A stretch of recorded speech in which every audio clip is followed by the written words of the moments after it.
అందరికీ నమస్కారం. భాస్కర్ కిలి ఛానల్కి స్వాగతం. ముందుగా అందరికీ నేను ఇస్తున్న వార్నింగ్ ఏంటంటే, ఈ వీడియో పెద్దలకి మాత్రమేనండి. వీడియో చూసేటప్పుడు కూడా దయచేసి హెడ్ ఫోన్స్ అనేవి పెట్టుకొని వినండి, ఎందుకంటే నానా రకాల బూతులు ఇందులో వస్తాయి.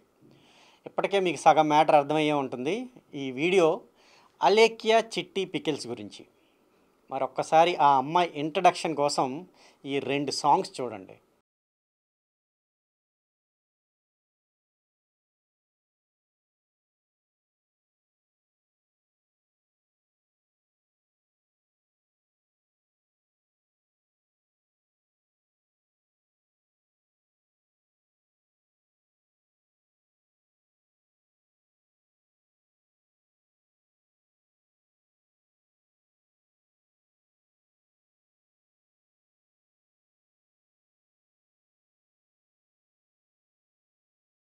సో అందాన్ని పెట్టుబడిగా పెట్టుకుంటూ పచ్చళ్ళు అమ్ముకుంటూ ఆ పచ్చళ్ళకి విపరీతంగా ఛార్జ్ చేస్తున్నారు ఈ ముగ్గురు అక్క చెల్లెళ్ళు.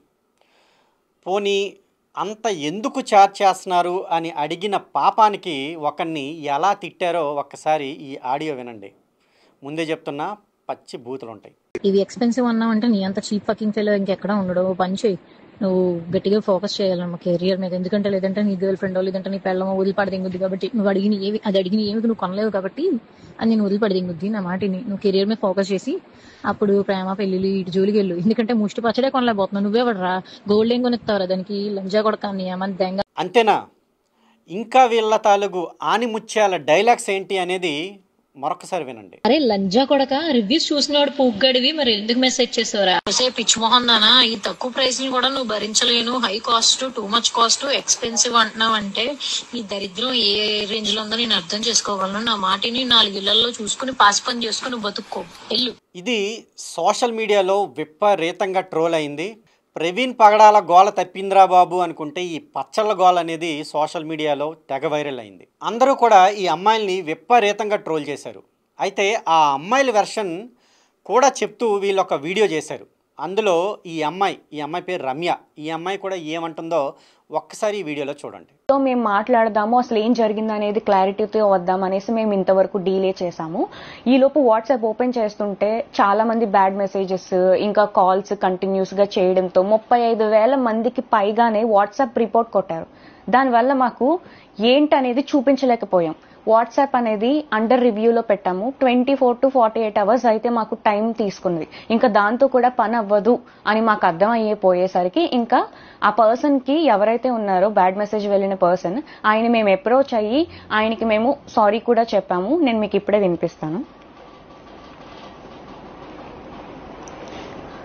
హలో అండి, నేను అలేఖ్యా చిట్టిని మాట్లాడుతున్నాను. మాకు వచ్చే మెసేజ్లో అందరూ జెన్యున్ గా ఉండరు. పచ్చి బూతులు తిట్టి మాట్లాడి ఇబ్బంది పెట్టే వాళ్ళు చాలా మంది మెసేజ్ చేస్తారు మాకు రోజు.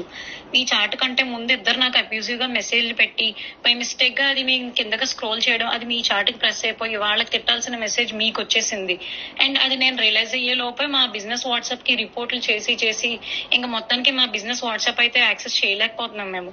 మా పికిల్స్ ఎక్స్పెన్సివ్ అని మీరు ఒక్కరే అనలేదండి, 100 మంది అన్నారు. అన్న ప్రతి ఒక్కరిని నేను బూతులు తిట్టేయడం అంటే అది నమ్మసక్యంగా లేదు. ఫస్ట్ అబ్యూజివ్ వర్డ్స్ ఎవరైతే మా వాట్సాప్ కి తిట్టి మెసేజ్ చేస్తారో వాళ్ళకి మేము అదే భాషలో మేము రిప్లై ఇస్తాం. ఈ వాయిస్ నోట్ అయితే మీకు పెట్టాల్సింది కాదు. మీ విషయంలో చాలా రాంగ్ జరిగింది. దానికి ముఖ్యంగా నేను మీ అమ్మగారికి చాలా సారీ చెప్తున్నా. ఈ ఆడియో ఏదైతే విన్నారో దానికి ఆయన స్పందించడం కూడా జరిగింది. ఎలా అంటే, అయ్యో మరి మీరు మాకు ఆ విషయం ముందే చెప్పాలి కదండి, ఎందుకు చెప్పలేదు అనేసి మాకు రిప్లై అయితే ఇచ్చారు. అది మీకు పెట్టాల్సిన మెసేజ్ కాదు కాబట్టి నేను మళ్ళీ రియలైజ్ అయ్యి అది వెనక్కి వెళ్ళి డిలీట్ ఫర్ ఎవరీవన్ కొట్టడం అనేది జరిగింది. అసలు నేను మీకు పెట్టాల్సిన మెసేజే కాదండి అది. రోజు మీరు బిజినెస్ స్టార్ట్ చేసినప్పుడు మాకైతే ఒక మెసేజ్ వచ్చింది, అది నేను దానికి రెస్పాండ్ అవుతూ నేను ఒక వీడియో చేశా.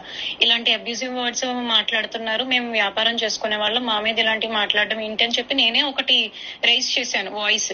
అలాంటిది నేను ఏ మాటలో ఏ తిట్టలేని వాళ్ళని తిడతాను అని అంటే అది ఒక రకంగా ఇన్నోసెంట్ వాళ్ళని తిట్టడం కూడా. నేనైతే ఇన్నోసెంట్ వాళ్ళని ఎవరిని ఎప్పటికీ వచ్చి ఒక మాట అనలేదు. ఎక్స్పెన్సివ్ అనే మాటలు అయితే ప్రైజింగ్ ఎక్కువ ఉంది, ఈ మాటకి ఎవరు అసలు కంప్లీట్ గా రెస్పాండ్ అవ్వరు. ఇదండి జరిగింది. అయితే ఇది ఈ అమ్మాయి చెప్పే వెర్షన్ ఏంటి అంటే, వీళ్ళకి చాలామంది పచ్చి బూతులు తిడుతూ అంటే మెసేజెస్ కానీ ఇవన్నీ కూడా చేస్తున్నారంట. దానివలన అదుపు తప్పి ఒక్కొక్కసారి సహనం కోల్పోయి వీళ్ళు కూడా వాళ్ళని తిడుతున్నాము అని చెప్పారు. అయితే ఇక్కడ మనకి లాజిక్ అందని ప్రశ్న ఏంటి అంటే, వీళ్ళని ఎవరైనా బూతులు తిట్టారు అంటే వీళ్ళు వాళ్ళని బూతులు తిట్టారంటే ఓకే, అందులో పెద్ద తప్పు లేదు అని అనుకోవచ్చు. కానీ అసలు దీని తాలూకు రేట్ ఎంత ఎక్కువ పెట్టారేంటి అని అడుగుతున్నందుకు వీళ్ళు వాళ్ళని అంతగా బూతులు తిట్టడం అనేది కరెక్టా అనేది ఫస్ట్ ప్రశ్న.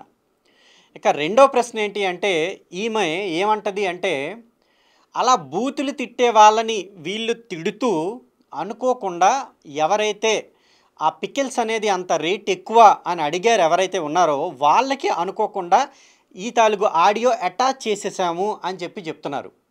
కానీ అందులో ఏమైనా ఉంది, పికిల్స్ ఇంత రేట్ అన్నందుకు నీ పెళ్ళానికి ఏం కొంటావురా అని చెప్తూ వాళ్ళ అమ్మను కూడా అమ్మన బూతులు తిట్టినట్టుంది. సో వీళ్ళు ఎవరైతే ఆ రేటు ఎక్కువ అని అన్నారో వాళ్ళనే తిట్టినట్టుగా మనకి స్పష్టంగా అర్థమవుతుంది. ఆ తర్వాత ఆడియోలో కూడా అమ్మన బూతులు తిట్టినట్టుగా మనకి అర్థమవుతుంది. అయితే ఎక్కడో పచ్చళ్ళు అమ్ముకునే అమ్మాయిలు ఎంత దారుణంగా తిట్టారు కదా, అసలు దానికి మన తాలూకు ఈ వీడియోకి ఏంటి సంబంధం, అసలు నేను చేయడానికి ఏంటి సంబంధం అని ఆల్రెడీ మీరు అనుకుంటూ ఉండొచ్చు. అక్కడికే వస్తున్నానండి. ఈ అమ్మాయిలు చూస్తే ముద్దుగా చాలా సాంప్రదాయంగా తయారై కనబడుతున్నారు. దాని తర్వాత వీళ్ళు అమ్మే పచ్చళ్ళు ఏంటి అంటే నాన్ వెజ్ పచ్చళ్ళు. మటన్ అంటున్నారు, చికెన్ అంటున్నారు, రొయ్యలు అంటున్నారు, గోంగూర అంటున్నారు, ఏవేవో కలిపి కొట్టి ఏవో చేస్తున్నారు. పోనీ అవైనా బాగున్నాయా అని అనుకుంటే అసలు వాటి మీద వచ్చే రివ్యూస్ ఏంటో ఒక్కసారి ఈ ఆడియోలో విందాం. సార్, నేను అలెక్సా పచ్చళ్ళు ఆర్డర్ చేశానండి 3 months బ్యాక్. వాళ్ళ ప్రైజెస్ కొంచెం ఓవర్ ప్రైస్ గానే ఉన్నాయి. కొరియర్ చార్జెస్ కూడా 200 రూపీస్ వాళ్ళు నాకు చార్జ్ చేశారు ఒక్కొక్క పికిల్ కి సపరేట్ గా. మామూలుగా అదే డెలివరీ చార్జెస్ నేను మామూలుగా ఈ కామర్స్ కూడా చేస్తుంటానండి. మనకి 1 kg పికిల్ వచ్చేసి 120 రూపీస్ పడుతుందండి డెలివరీ అయితే. సో వాళ్ళ దగ్గర రేట్లు ఎక్కువగా ఉన్నాయండి. డెలివరీ చార్జెస్ కూడా వాళ్ళు ఓవర్ గా వసూలు చేస్తున్నారు. Okay. So but end of the day మనకి ఫుడ్ ఇంపార్టెంట్ కాబట్టి నేను పికిల్స్ ఆర్డర్ చేశాను. ఏదైతే అదైంది బాగుంటాయి కదా తిందామని చెప్పి. కానీ పికిల్స్ వచ్చాక వాటి టేస్ట్ చూస్తే అవంత దరిద్రంగా ఇంకేమి ఉండవండి. నిజం చెప్తున్నా, ఫుల్ ఆయిల్. ఇది ఒకటే కాదు, నేను వేరే ఆన్లైన్ పికిల్స్ కూడా ఆర్డర్ చేశాను, ఫార్మ్ ఆన్ ఫుడ్స్ అని చెప్పేసి. వీటన్నిటితో కంపేర్ చేస్తే ఈ పికిల్స్ ఉన్నంత దరిద్రంగా ఏవి ఉండవండి. సెకండ్ థింగ్, ఈ ఆడియో బయటకు వచ్చింది కదా, ఫస్ట్ ఆడియో లీక్, అది విన్నాక నాకైతే అసలు ఏమీ అనుమానం కూడా రాలేదండి. ఎందుకంటే వీళ్ళతో ఉన్న ఎక్స్పీరియన్స్ కూడా అలాంటిదే నాకు. ఫస్ట్ థింగ్ ఏంటంటే, నేను సపోర్ట్ కి రేజ్ అయ్యాను వీళ్ళ వాట్సాప్ ఛానల్లోనే. నేను వీళ్ళకి కాల్ చేశాను డైరెక్ట్ గా అదే నెంబర్ కి. కాల్ చేస్తే లేడీ చెప్పారు, వాళ్ళ సిస్టర్ అనుకుంటాను. వాళ్ళు ఏమన్నారంటే, మా పికల్స్ ఇలానే ఉంటాయి, మీరు నచ్చితేనే తినండి, నచ్చకపోతే తినకండి, మీరు నెక్స్ట్ టైం ఆర్డర్ చేయండి లేదంటే చేయకండి, అది మీ ఇష్టము, మీకు టేస్ట్ నచ్చకపోతే మేము దానికి రిఫండ్ చేయము, మాకు సంబంధం లేదన్నారు. తర్వాత తెలిసిన షాకింగ్ న్యూస్ ఏంటంటే, ఒక్కసారి ఈ ఫొటోస్ చూడండి.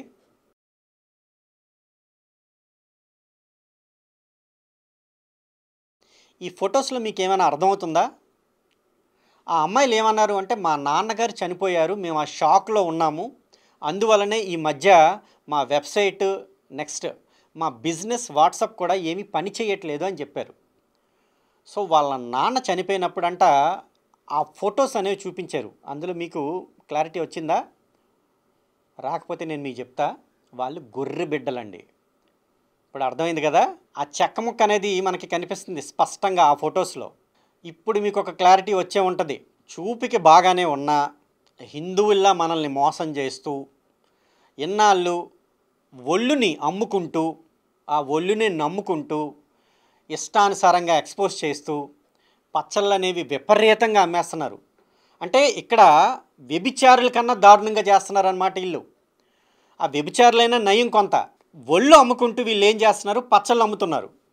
ఆ పచ్చళ్ళు బాలేవా అంటే అసలు మనకి కూడా రావేమో అని బూతులు అనర్గళంగా మాట్లాడేస్తున్నారన్నమాట. మరి ఈ సంస్కృతి ఎక్కడి నుంచి వచ్చింది అంటే, గొర్రెలకి నేర్పాలా అండి బూతులు? ఇప్పుడు తాతకి దగ్గులు నేర్పాలా అన్నట్టు గొర్రెలకి బూతులు నేర్పాలా? ఈ సంస్కృతి ఎక్కడి నుంచి వచ్చిందంటే ఆ క్రైస్తవం నుంచి వచ్చింది. మరి ఈ క్రైస్తవము సంసార్ దగ్గర మనం ఆ ఒళ్ళు చూస్తూ పచ్చళ్ళు కొనాల్సిన అవసరం ఉందా? చక్కగా మన హిందూ వాళ్ళు పెట్టుకున్న పచ్చళ్ళు చక్కగా కొనుక్కొని వాళ్ళకి కాస్త కోస్త బిజినెస్ ఇవ్వడం అనేది కరెక్ట్ కదా. అంతే తప్పించి మీకు అంతగా అనిపిస్తే వాళ్ళు చేసే రీల్స్ చూడండి. ఒళ్ళు విప్పుకొని చూపించడానికి వాళ్ళకి సిగ్గు లేనప్పుడు చూడడానికి మనకెందుకు సిగ్గు? సో చూడండి, ఎంజాయ్ చేయండి, అంతవరకే. కానీ ఆ పచ్చళ్ళు మాత్రం హిందువులు ఎవరు కొనాల్సిన అవసరం లేదు. పచ్చళ్ళు మాత్రం మన హిందువుల దగ్గర కొందాం. అసలు గట్టిగా మాట్లాడితే వ్యాపారం అనేది మన హిందువుల దగ్గర చేద్దామండి. ఈ ఎడారి మతాల దగ్గర కానీ చేసామనుకోండి, అదిగోండి అలాంటి బూతులే తిట్టించుకోవాల్సి వస్తుంది. పచ్చడి కొన్న పాపానికి అమ్మలకి తిట్టించుకోవడం మనకు అవసరమా? వాళ్ళకి నేర్పిన సంస్కృతి అది. సో నేను చెప్పేది ఏంటంటే మరీ చెప్తున్నానండి, మనకి కావాల్సిన వస్తువులన్నీ కూడా హిందువుల దగ్గర కొందాం. ఎడారి మతస్థుల దగ్గర, జాతీయుల దగ్గర కొనొద్దు. సో ఇక్కడి నుంచి అలేఖ్య చిట్టి పికిల్స్ని అందరూ హిందువులు బ్యాన్ చేయండి. దాని దరిదాపులకు కూడా ఎవరు వెళ్ళకండి అని మరొకసారి అందరికీ రిక్వెస్ట్ చేస్తూ అందరికీ కూడా నమస్కారం అండి. జై హింద్.